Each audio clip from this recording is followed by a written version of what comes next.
Meninos, tudo bem? Hoje vamos compreender o uso da colocações de palavras, né?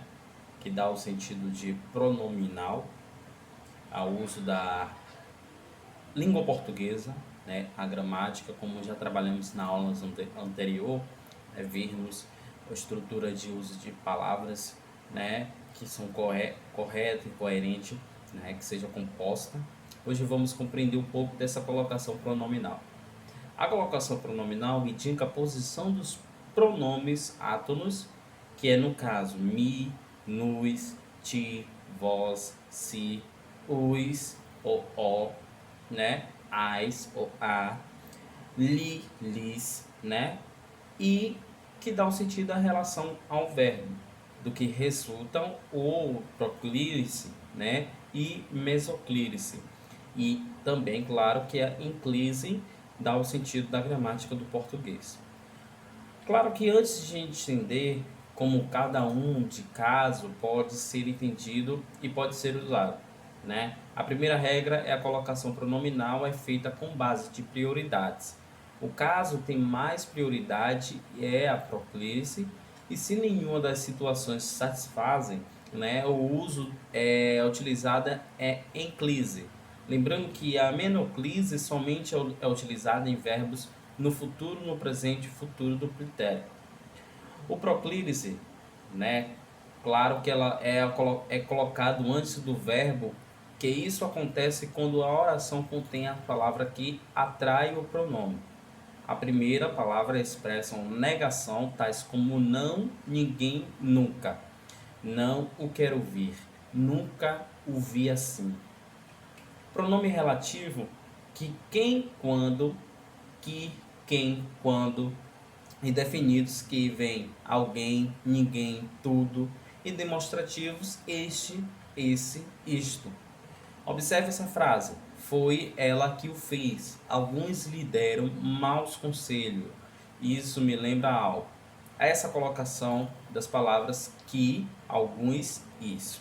Advérbios ou locução de adverbais, né? Ontem me disseram que havia greve hoje. Às vezes nos deixam falando sozinho. A palavra que expressa desejo também é a oração exclamativa. Oxalá, me deis a boa notícia. A notícia. Deus nos dê forças, né? O sentido de expressão e desejo é orações exclamativas. Conjunções subordinativas, embora se sentisse melhor, saiu, conforme ele disse, hoje eu vou sair mais cedo. Palavras interrogativas do início das orações. Quando te deram a notícia? Quem te presenteou? A mesoclise, o pronome é colocado no meio do verbo. Isso acontece com o verbo do futuro presente e do futuro do pretérito, a não ser que haja palavras que atraem precoces, ao sentido de mergulhar-me-ei dos meus alunos. Aí vem o verbo mergulhar no futuro do presente mergulharei. O mergulhar-me-eia dos meus alunos, verbo mergulhar no futuro do pretérito orgulharia. Ao sentido de eclise, o pronome é colocado depois do verbo. Isso acontece quando a oração contém palavras que atraem esse tipo de colocação pronominal. O verbo imperativo, afirmativo, depois de terminar, chame-o-nos.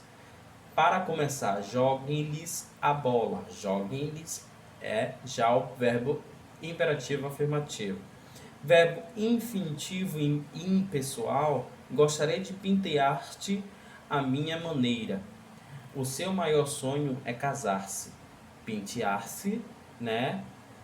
Ao sentido do infinitivo pessoal. Casar-se também é o sentido infinitivo impessoal.